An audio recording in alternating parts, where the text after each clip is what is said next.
Welcome to Carry the Mat, where we pursue meaning in life, legacy, and leadership. Join us as we seek to learn some of life's most difficult yet valuable hard-earned lessons from men and women who have experienced obstacles and victories firsthand, striving to serve one another based on our unique, God-given abilities, not interested in merely talking about it, but determined to be about it. If that sounds like you, then let's carry the mat together. Every man dies, but not every man truly lives. Now to your hosts, Ben Brandenburg and Daniel Moss. This is Carry the Mat. All right, welcome in to Carry the Mat. I'm Ben and this is Daniel. And just wanted to introduce y'all to our next guest, Jordan Price. At times call him JP. Is a buddy from back when. I haven't seen him in feels like a decade. He moved back to Athens recently, but we went to college together. Yeah, great guy. Great musician too. That's kind of how we connected originally. But good guy. I think y'all are going to learn a lot. One from him, but two, we want to introduce his role to what he does here in Columbia County, and that's Wire Park. He's a curator for the space up there. He's going to kind of give us a fresh look. Have you been over there, Daniel? I have. I've been over there once. Not super recently. I went over earlier in the early stages, but I need to get over there. What an epic move for the town of Watkinsville. Yeah, it's been really cool. We've been several times, and they've got great public spaces for the kids to kind of play, an amphitheater type style setup, and different vendors. He's going to kind of walk us through some of the things that are currently there, kind of in their phase one, but also where we're going with that space and what we've got to be excited about in the county. And we'll talk a little bit about other places, other things to be excited about in the county. And yeah, he's going to walk us through that. And we're excited to have him. This is Jordan Price episode. What is this? 5. Episode 5. So here we go, Jordan Price.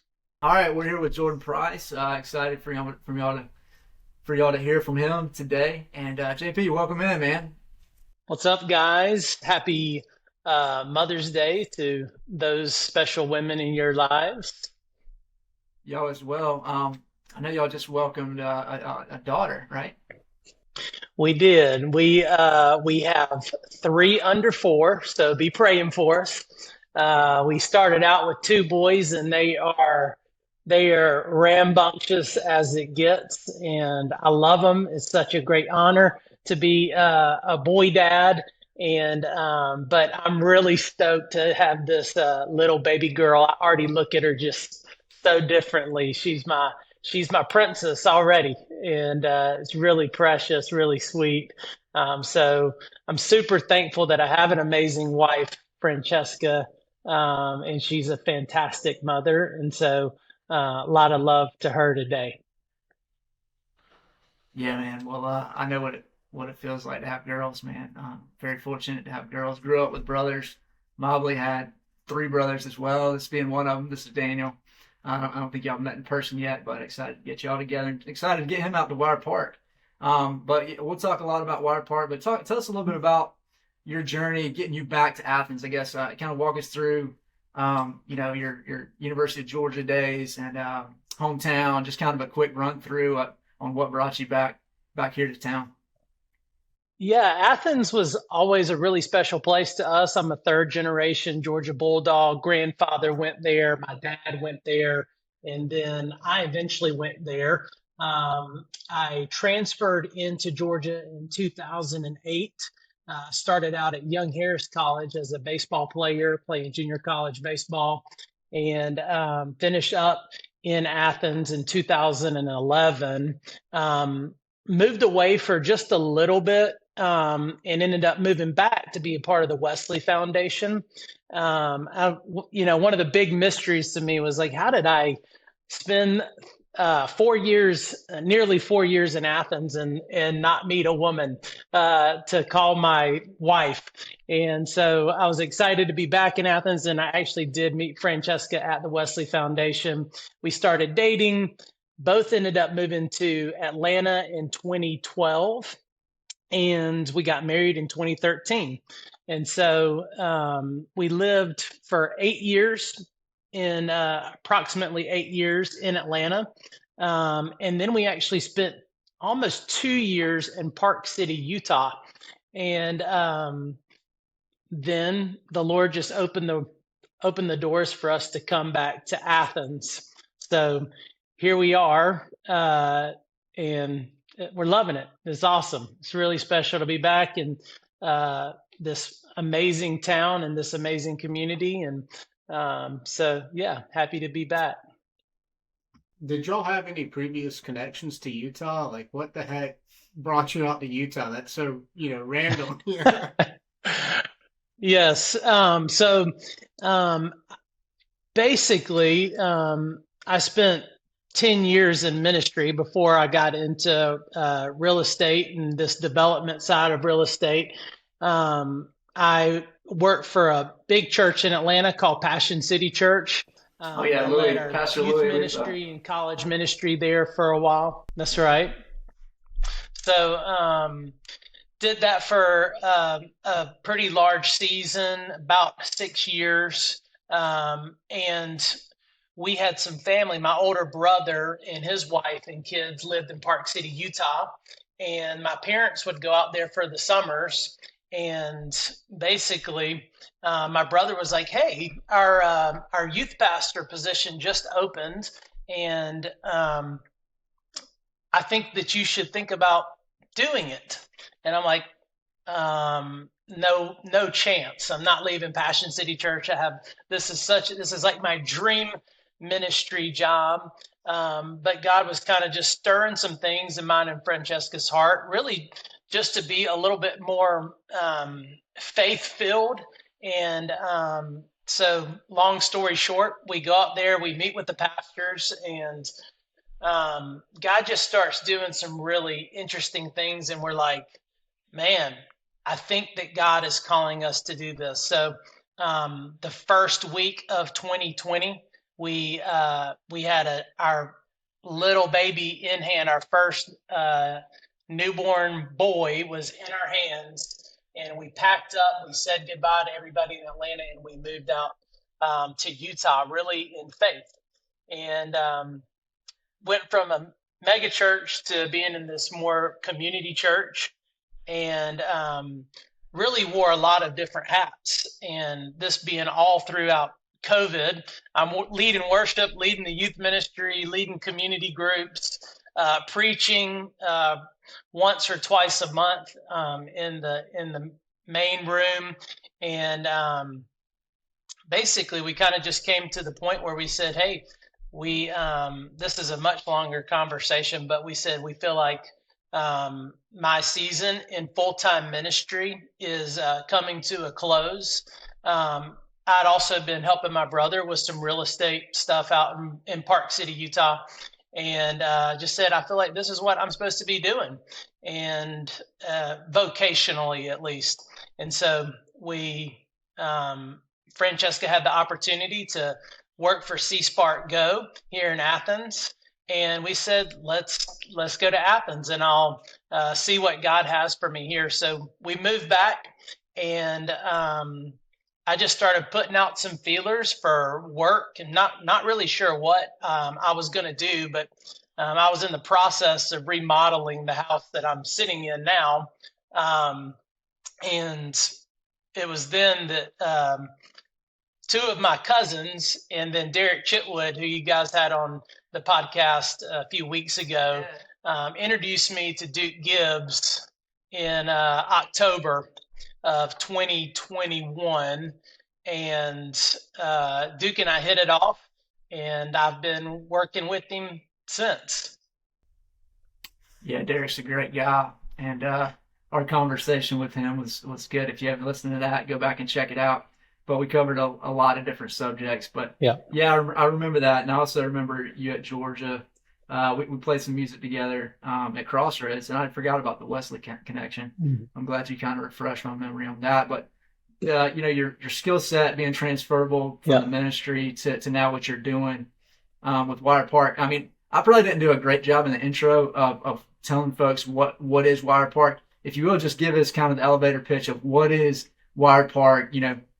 Duke obviously, got us the factory. I mean, back to the plant that it is the old wire factory. Even details like that, folks might not even know what it is.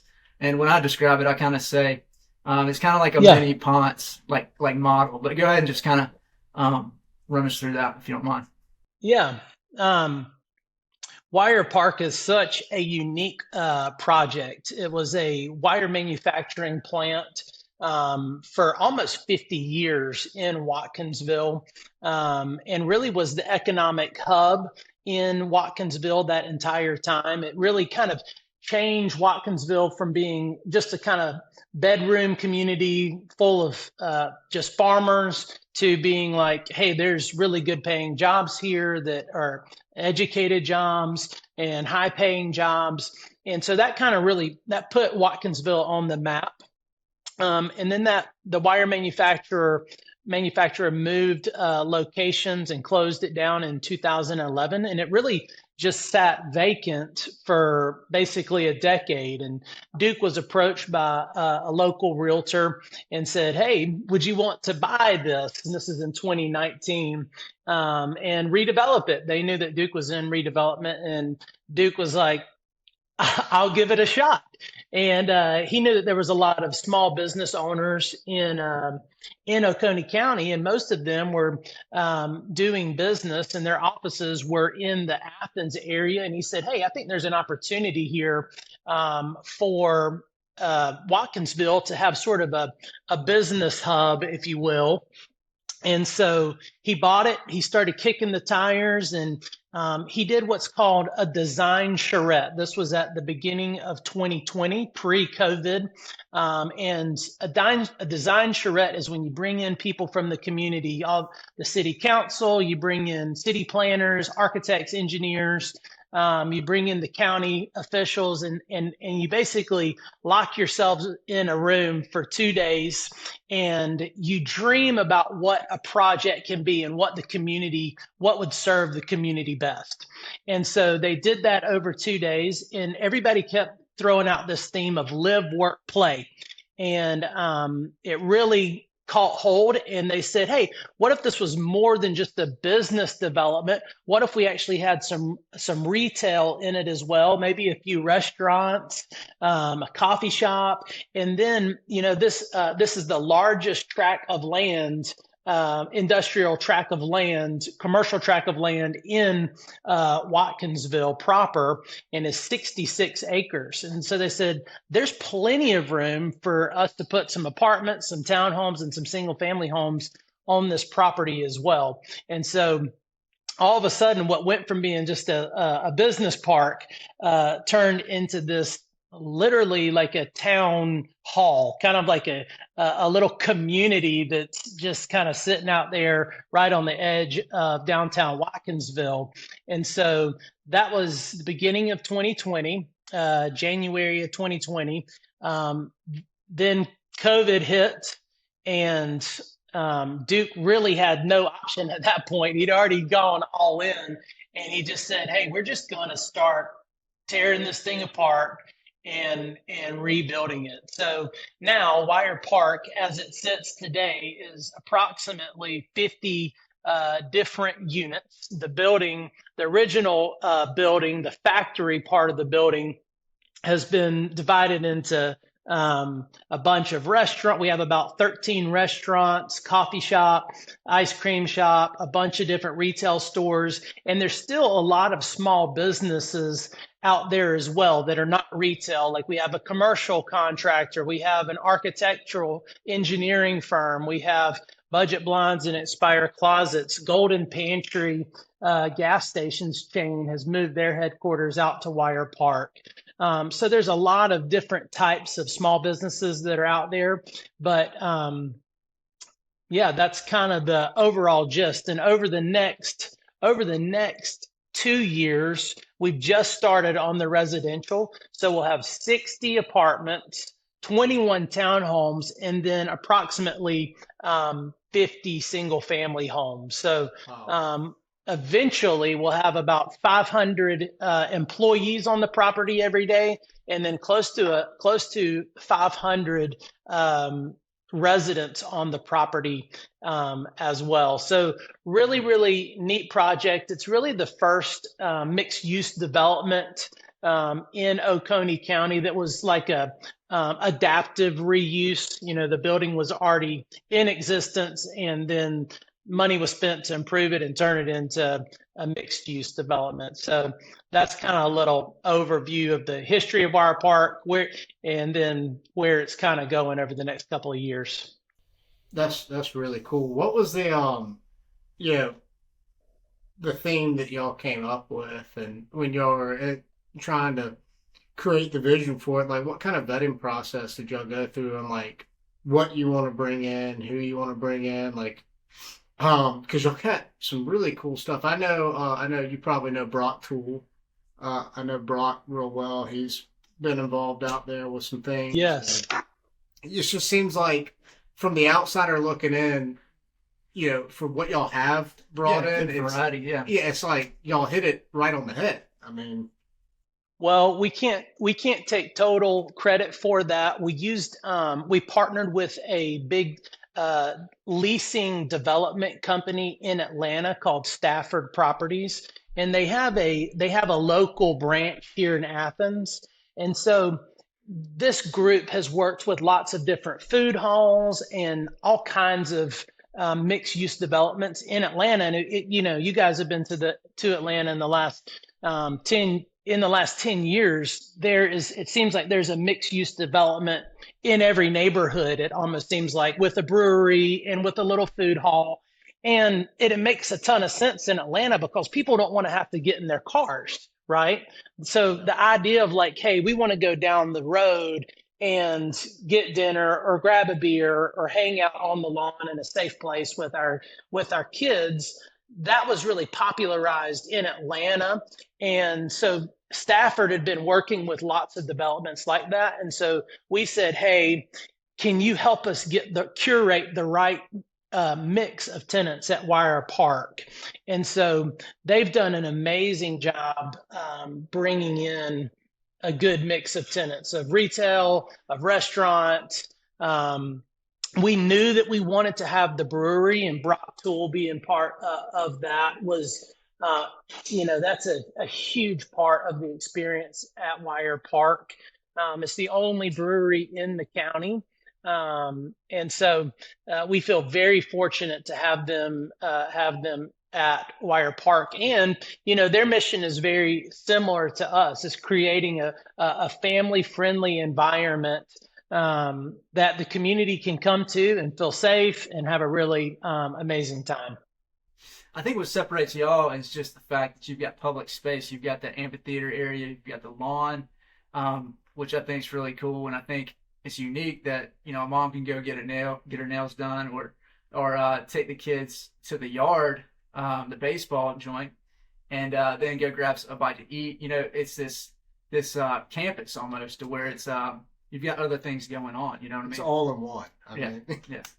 So expand a little bit on that, and just like, to your point, that the vision behind that, but the library, I think that's really cool that y'all have that out there as well. Yeah.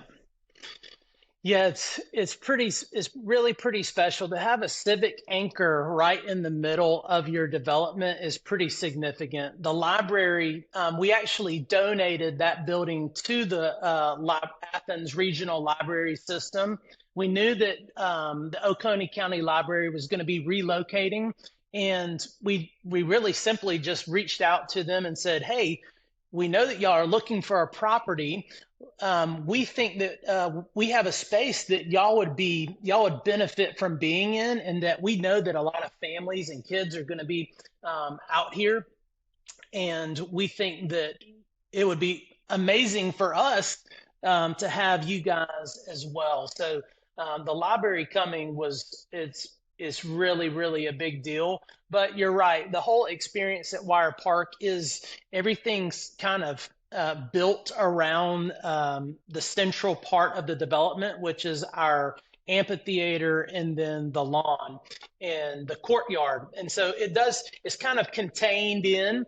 And so parents can just grab a beer or get your nails done or go to the yard or grab something to eat and your kid can relatively safely, be out on the lawn, running around, playing on the playground, running on the turf, playing cornhole or giant connect four, or doing whatever. And so we've worked really hard to curate the events at Wire Park. If you'll look on our social media, you see that we've got live music every single weekend, maybe even a couple times every weekend. And so lots of different things that people can be a part of. So one night we were actually just thinking we were going to eat Mexican. We rolled into Water Park, and there was a festival going on. I didn't even realize it at the time, and it turns out Stewart and Winfield was playing. That was one of my not childhood, but college favorite bands. They played a ton of fraternity parties, and I was sending my buddies clips. I hadn't seen them in over a decade, so I was sending them all cool clips of them playing. And Shelby was dancing on the lawn and really feeling it that night.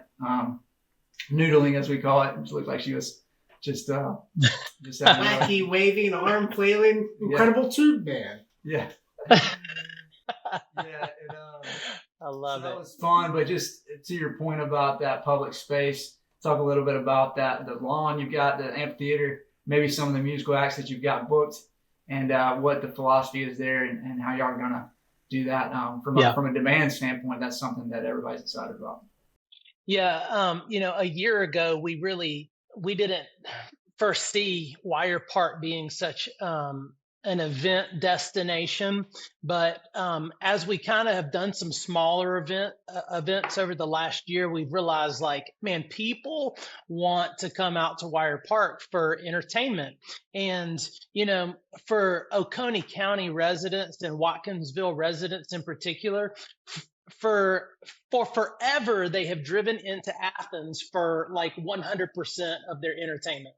And so to actually have opportunities to do something a little bit closer to home is really, really special. And we just have realized there's this like huge pent up demand. So our goal is to have live music every single Saturday night. The brewery has live music every Friday night. We've got all kinds of sporting events lined up for our big screens between Braves nights and Falcons games. And then we're throwing in some last Friday, we had a portable putt-putt set up on our lawn. So, I mean, we've got like an inflatable day coming up. We have so much happening at Wire Park. It's crazy. And it's really, the goal is, by this fall, we want to have something happening almost every single night of the week.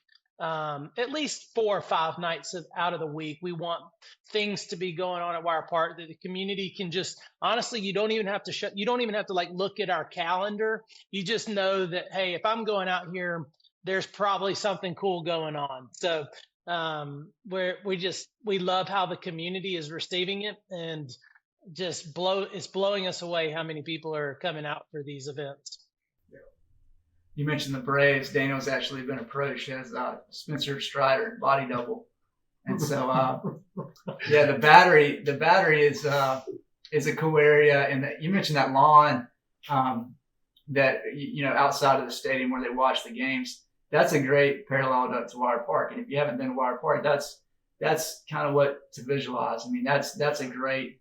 Y'all hit no pun intended, a home run with that, and just love. Talk a little bit about, from a summer standpoint. I know I've got 2 girls, and we're looking for things to do for them, whether it's little camps, or talk a little bit about what you've got planned in the summer and things for if you're a mom or dad looking to occupy your children during the dog days of summer. What are some things that y'all got planned for that? Well, we've got some movie nights. We're planning on doing a movie night at least once a month. So you got Little Mermaid, Aladdin, some of those just classic movies that are safe and family friendly for everybody. There's no debates about it. But we're planning to do at least one of those a month. We're aiming to do putt-putt once a month as well. We've got some inflatable days where we're just going to bring a bunch of inflatables and just say, all right, you guys just go and tear it up. One of the things that I'm really stoked about is that we just got our playground installed. It's actually right next to the pavilion. So you can go out there and kids are just climbing all over that equipment and having a super fun time doing that. So we've got some other ideas and would love any recommendations for things that would just be fun for kids to do in particular. And so, yeah, that's kind of a look at some of the things that are coming down the pipeline this summer. Yeah, I have not seen the playground yet, but I saw a post on social media and immediately sent it to Mobley, and my wife, and so that's something we'll definitely be frequenting here soon. That's awesome. And then hopefully, come December, January, at the end of the year, y'all will be maybe planning a national championship football watch party for the dogs on the 3-peat. Yeah, you can watch games. And no doubt. Games is a good probably. Absolutely, Georgia, Florida would be sweet. Like for the folks that don't make the trip down. Like, there's a lot of potential. Yeah, we think that those away games in particular could just be absolute blockbuster days for us, where people could come and tailgate down the lawn, set up a tent, come patron all the restaurants or the brewery or the retail stores. We think it's going to be an amazing place, in particular to watch an away football game. So it'll be interesting to see how this fall kind of shakes out. I know Brock's been involved, Brock Toole, with the brewery and all. Have y'all incorporated his fantastic pimento and cheese? Yes. So I'll just say that the brewery and Brock and Dutch Guest have done such a fantastic job just championing Wire Park and really helping us curate just a fantastic environment at Wire Park. And being a family-friendly place, having a brewery there, we really wanted to be able to trust the people that were going to be running that. And so having Brock and Dutch do that, they've done a fantastic job, and they sell their pimento cheese in their space, and so it's pretty amazing. Dutch, one of the guys from Ladd Trucking, Dutch Guest. That's correct. He's the son. Yeah. Yep, he's the son of the Mac. That's right. Mm-hmm. Yeah. Well, that's awesome, man. That they've been heavily involved too, because both Mac and Dutch, those guys are very sharp business acumen. That's right. They've done an incredible job. They've blown their projections out of the water for year one, and I think they're ramping up their canning, and there's already a pretty big demand on their product. So the big advantage to being the first brewery in Oconee County. I had a chance to go to Russ and Shelly Tanner, the Hope 139 dinner that was out there. How much are private events a thing, and how would somebody go about that if you do have an interest in a private event, whether you can rent out the lawn and the space? How would somebody go about doing that? Yeah, I mean, it's been kind of funny, honestly. We've because it's just the lawn is really a public park, and so it's kind of like, hey, we'll pretty much allow anybody that wants to take the risk of doing their event on the lawn. We'll let them do that, and as long as we kind of see eye to eye with what the fundraiser is. So you can just connect anybody to me that would be interested in doing that. We've got some, American Heart Association events. We've got some, we just had a fundraiser that did a bike ride. Like they all started at Wire Park and they did like a 60-mile loop around like Oconee County, and then ended up back at Wire Park. We've Young Life is planning on using our space. So we love having people out there. This last year, while we've sort of been just barely coming online, it's been easy for people to use Wire Park, but for their events. But as it gets busier, it's going to be a little bit trickier. But ultimately, as long as you're kind of comfortable with people, the public being around your event, then, we can probably make something happen. Gotcha.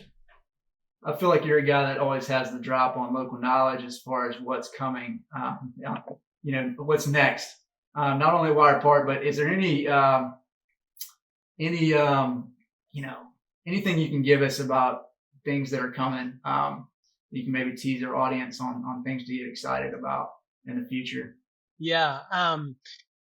A couple of different things. If you're not paying attention to the development that's happening in West Athens at the mall, you should get really, really excited about that, because West Athens and the north side of Oconee County is about to get a major,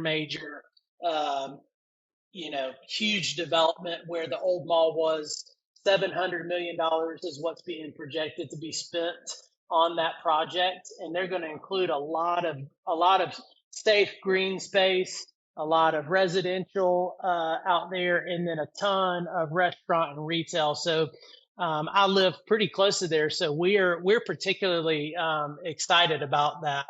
And then the second thing that I'm probably even more excited about, I think it would, if this happens, I think it will be one of the most catalytic things to ever happen in the Athens area, and that is what's called a rail trail. And so the University of Georgia has purchased the old rail line that runs through downtown Athens, and it runs actually out to downtown Watkinsville all the way to Farmington. So, like I said, UGA has purchased the Clark County side of that rail, and Oconee County right now is trying to purchase the Oconee County side of that rail, and that rail will actually touch the Wire Park property. So, in theory, you will be able to go. You'll be able to walk from Wire Park to the University of Georgia football stadium, and that is 6 miles, approximately 5 or 6 miles on what will be that path. So if you have an e-bike or something like that, you'll literally be able to get from downtown Watkinsville to downtown Athens in potentially like 15, 20 minutes. And so the connectivity that would bring between the Athens and Watkinsville community would be absolutely amazing. And not to mention, it would just provide a safe way for people to exercise, whether that's walking or biking or jogging out on that path. But the connectivity alone is amazing. There's an incredible book called Walkable City that I would recommend to anybody that's interested in development or city planning. Walkable City has some amazing insights into what happens to communities when people feel that they can walk safely or ride a bike safely to either to work or to church or to another or to their entertainment destinations. It just makes the quality of life really go up a lot. So again, all of this is in the works, but super, super excited. So if you're one of those people that would send an email to your city councilman or something like that, then I would highly recommend you shoot them a note, tell them how amazing that would be for you or for your family or the community. But I'm super optimistic about it. Yeah, that's really exciting. There's some other towns that have done it in Georgia, and not necessarily to a T on the blueprint, but like Woodstock area has made their downtown and accessibility easier on the folks that live there, and that's where I met my wife, and that was one of my favorite several month stretches of just going up there and being able to walk around, and you're never more than a 10-minute walk from something fun. Yeah, the Beltline comes to mind. Yeah, Beltline.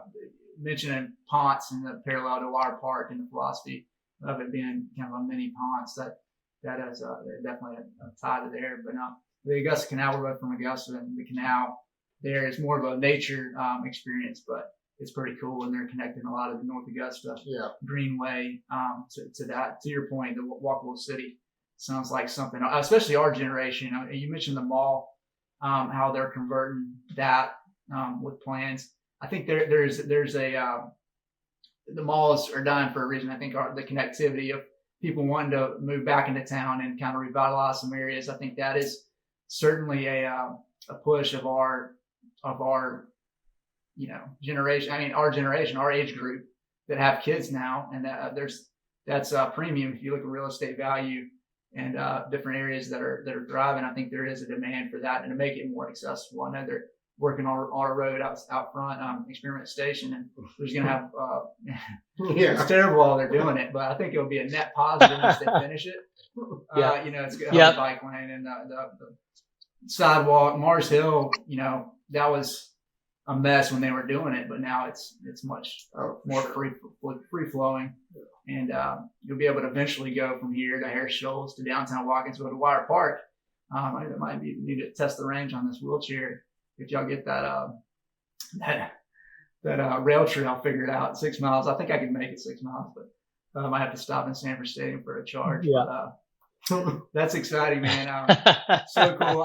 I'm just so glad you gave us that teaser and things to be excited about. But we're certainly excited about Wire Park being in town, and just excited to get out there more. And I appreciate you dropping some different tidbits about the summer months and different options that we've got to take advantage of those summer days and getting the kids out of the house and hopefully grabbing some food and getting out and about in Oconee. And we want to we're going to transition now to our game, which is you've got so many cool vendors in Wire Park, but we wanted to kind of open it up to Athens/Oconee. And just kind of say, hey, what are some maybe underrated food staples in town? Not necessarily your favorite, your top 5. That might be a different list, but things that maybe people don't get enough credit, doesn't get enough love. Maybe you don't have to drop a stack. It might be, hey, they're really family friendly. It might be something. Daniel, you want to go first? And lead off? Yeah, I'll lead off. Am I just going to go with one, or am I going to run straight through? Let's go with one. We're kind of bouncing around. We'll just go around and let's go. Well, I'll keep it. I like it. I'll start early in the morning for mine. I'm going to go Strickland's. Out there, like heading out, like going to Atlanta down at Atlanta Highway. To me, that's the best breakfast you can get for your money anywhere in the area. Elizabeth and I actually had it for breakfast yesterday morning. And that gravy. Oh my gosh, the white gravy and sausage. Yeah, it make you slap your mama. No, we've tried to get striplings to actually come out to Wire Park. Everybody would love the idea of the little grocer being out at Wire Park and get your biscuits at the same time. All right, I'm going to drop one out there. Let me know what you think about Farm 441 barbecue. Have you guys had that yet? The brisket Fridays. Yeah, exactly. Yeah, keep going. Yeah. That's a if you don't get there by noon when they do the brisket Friday, I think it's the first or last Friday of the month. That brisket is, the fat content in that, you feel your blood pressure just like increase while you eat it. But that's a sleeper that I feel like only the Watkinsville folks have a pulse on that one. And when they're out, they're out. It's like, we don't have that, but we have pulled pork. It's like, come and get it. But yeah, they're just out. So, and they also have really good homemade ice cream. My dad is a connoisseur of homemade ice cream, and they pass this to us. So I'm trusting his word on that. I'll go. Let's see. Something that we started eating a little bit more of at COVID was, areas that had good takeout. And Traveling Hobo downtown Watkinsville is it does great takeout. It's kind of a family owned deal, very friendly staff. I've always had a good experience there, and a lot of times you just want to get a cheeseburger, and like they're one that that doesn't disappoint. And they've got a pretty deep menu for a smaller establishment like that. And I feel like it's one of those places that hadn't changed for the past, I don't know how long they've been there, but it's a trip back in time. It feels like in a good way. If you haven't had their fish and chips, you've got to try it. I mean, they have the best fish and chips. I mean, it's No, that's it. That's it. That's mine. I love it.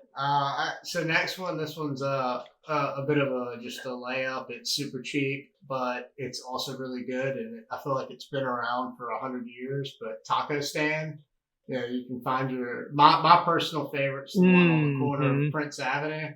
I used to work at an insurance office, Boswell Group, and I probably put on 15 pounds while working there because it was so easy just to walk across the street. But for me, I mean, the tacos are good, the quesadillas are good, but the moneymaker over at Taco Stand, they have a spinach cheese dip that is just ridiculous. Not good for you, but good for your soul. That's right. We have a guy that works with us, Hispanic guy, and for his birthday, we were like, hey, we want to take you anywhere you want to go. And he said, the best Mexican in Athens is a restaurant called Tlaloc off of Chase Street. Yes. And dude, it hits like it's unbelievable. Like you got to go there. And I mean, it is pretty straight down the middle, like Mexican food, but just like the quality is amazing. You got to go if you hadn't been. Yeah. That's good, man. And if you're getting that stamp of approval, if you talk to anybody from Texas and you go in there, the best places that they're not speaking English. You know what I'm saying? It's like that's right. It's Legit. Let's see. I've got one. Okay. I feel like this is not one that you're going to be surprised to hear, but at the same time, I don't feel like it gets tossed around as one of the top 5, cuisines in Athens. Homemade to me is up there, really better food than any of the other joints that get, whether it's National, 5 and 10. I love those places are good. And they're deserving. Hugh Aitchison's unbelievable. I believe Mimi that opened up Homemade used to work for him, so there's some synergy there. But the portions are better. It's just good, man. And the location right off Baxter. If sometimes you just don't want to deal with downtown. Sometimes you do, which is great. But Homemade is I would put that up there with world-class food. I mean, they've got a deep menu, and they're always got different specials. And Molly and I love going there for a date night. And it's a really good place. If you haven't tried it, I'd highly recommend it. I got to go. Yeah, it's good. It's really good.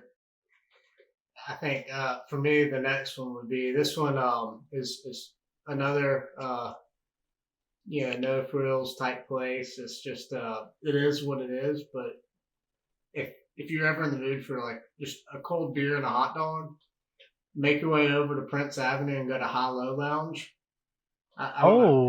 Oh man, they have the best hot dogs ever, and you can go in there with a $10 bill and live like a king. So I'll throw High Low in there a lot. It's awesome. Yeah, we have a restaurant coming to Wire Park called the Original Hot Dog Factory that I'm pretty stoked about. So looking forward to having that. I'm a big fan of, and maybe this is getting more popular, but when I first moved here, I didn't even know what it was, and that's world famous downtown. Yeah. Have y'all been there? Yeah. Like, oh man, I love the mix of foods that they have. You can get a double cheeseburger, or you can get Indian food, or you can get Japanese food. Like, it's crazy. But my wife and I love it. Some funny hours, we've shown up at like 12:30 and they're like, hey, we're not open yet. We'll be open in 15 minutes. I'm like, okay. 12:30 on Wednesday afternoon. Yeah. But you're willing to wait for them to open, so that means it's pretty dark. But I'm willing to wait. Yeah. It is. Yeah. It's. I know what you mean about the menus random, like chicken and waffles, and jump to something else. It's just, but it is good. It's great. Chana masala. But they hit. Chicken and waffles. I've got one, and this doesn't get an A+ for atmosphere, but if you just want a good meal, Catch 22. It's right there in Epps. The food is like really good. I mean, I've only eaten there. I've had their catering, and they do a good job with catering. But we were just riding around one night and couldn't decide where to go. And we're like, hey, we'd heard about Catch 22 and went in there. Man, I mean, we got some different things and shared. But that place is good. I mean, the food is really good. So Take down tacos. Yes, is that the tuna like ahi? Yes. Yes. Okay. That's what Those are so good. That's it. Yeah. Okay. That's mine. All right, so I got 2 left on the list. I'm gonna go ahead and go with a good old fashioned Watkinsville establishment, Rachel's. Southern cuisine. I know Rachel from my previous life and my professional career. She's an awesome person. And my favorite thing about it is like you walk in there and every day is different. Like the menu is handwritten, but you just know that you're about to get some like food cooked with real love. Like it is soul food. Yes. And to me, soul food wise, that's your best bet in the area is Rachel's. I mean, they kill it. I've never had a bad meal there. I'm glad that made the list because that could have been in there for me. That's good stuff. Yeah. This one, the food is good. The vibe is excellent. And that Sea Bear, have you been to Sea Bear yet? That is really nice. They got oh my God. Yeah. Oh, my wife Elizabeth was giving me grief yesterday because I didn't have Sea Bear on our list, and that's like our favorite restaurant. Yes. The frozen Negroni is such a treat, like a great little summer cocktail for sure. Yeah. So, a little sleeper menu item. Yeah, my man, Hunt Rebel, used to work there. He's since he's finishing up law school, but yeah, he got us on Sea Bear back in the day. I mean, right when they opened, and I know what you mean about the Negronis. He put us on that as well. I've got one. Okay, let's see here. What have I not said? Okay, Big City Bread is popular. I mean, I feel like it's a lot of people's favorite, but their patio is great. And I feel like the reason I put it on there, the reason it's underrated is it's not just a lunch brunch spot, in my opinion. I think it's got a pretty deep menu. I mentioned ordering, sometimes you just want a cheeseburger, and they've got a great burger there. And it's just not top of mind. I guess maybe it's the name. It's not a bakery. It's not just brunch. They've got good food anytime you can get in there, and the patio is awesome. So location's awesome. Love it. Too. Yeah, it's a good vibe, and I feel like it's underrated in the sense that you maybe wouldn't go there any time of day. I would go there anytime. So yeah. Well, I'm gonna round out my list, and as soon as I say this, I mean both of y'all went to Georgia. Y'all gonna be like, dude, that is not a hidden gem. Everybody knows about that. but it's more about your choice on the menu, and that's going to be Little Italy downtown. And I'm not talking about getting a slice of pizza. They got great pizza. Go in there and get you an Italian sub. You can eat for a month off of it. It's huge. Wow. And it is the best sandwich in Athens. And it's just not a close second. Like it is so good. Oil and vinegar is like sliding out of your hand. Yeah, I love it. And all the contents will shoot out. It's so good. And shout out to the guy that manages that place. I won't mention his name. He is a very large, tall guy. And for years, he hated me because when I was in college, I would be rolling up in there at 2:30 in the morning to get some pizza and probably fairly obnoxious about getting that pizza. And it just so happens it's like flash forward 10 years. I'm out of college and I'm working, and then I get to know him on a business level, and now he's one of my favorite people ever, and he actually likes me now. So we go in there to see him. That's awesome. Yeah. All right. This is an Oconee, maybe an Oconee staple. but it definitely can fly under radar if you're not familiar with Oconee, and that's La Cabana. Like, I think they have the best salsa in Athens, like hands down. They're just red salsa. It has so much cilantro and onion in it. It is just fantastic. I go there. The lunch menu, you can get out of there for $11 with including the tip. And so that's my little Oconee shout out. I love it. Yeah, Jimmy and Eduardo, I know both of them very well at La Cabana. And, they had they started that new venture over just on the road near the car wash. They opened up what's the name of the new restaurant? It's the Los Primos. Yeah, but Los Primos. Yeah, those guys are awesome. La Cabana's great.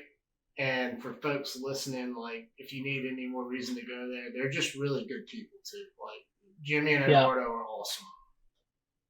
Yeah. And they own Lalo's at Wire Park too. Oh, that's awesome. Good for them. Yeah. So it's a little, it's different. Yeah. It's a little bit more elevated, Mexican experience. So, but they're killing it. Yeah. So great guys though.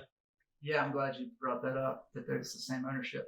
The last one for me, Calientitos, but it's not what you think, because that's going to be on a lot of people's lists as their favorites. But the East Side location is slightly underrated, in my opinion. Nobody thinks about the East Side. We lived on the East Side back in the day, and it's got everything you need. And, if you don't live over there, you don't tend to go pattern your day-to-day over the East Side. But it's a great kid spot. They've got the big TVs. They've got the little the old school quarter like rides where the girls can get on that. But it always reminds them of the movie Encanto. I don't know if y'all know that one. But, yeah. And it's, they do a great job of just that atmosphere, and the food's great. I'm always disappointed if I don't order the Cuban. I mean, I typically get that, but if I don't, I immediately regret it. Which it's not that the other stuff's bad. It's just the Cuban is special. It's got to be the Cuban with chorizo for me. That is just yes.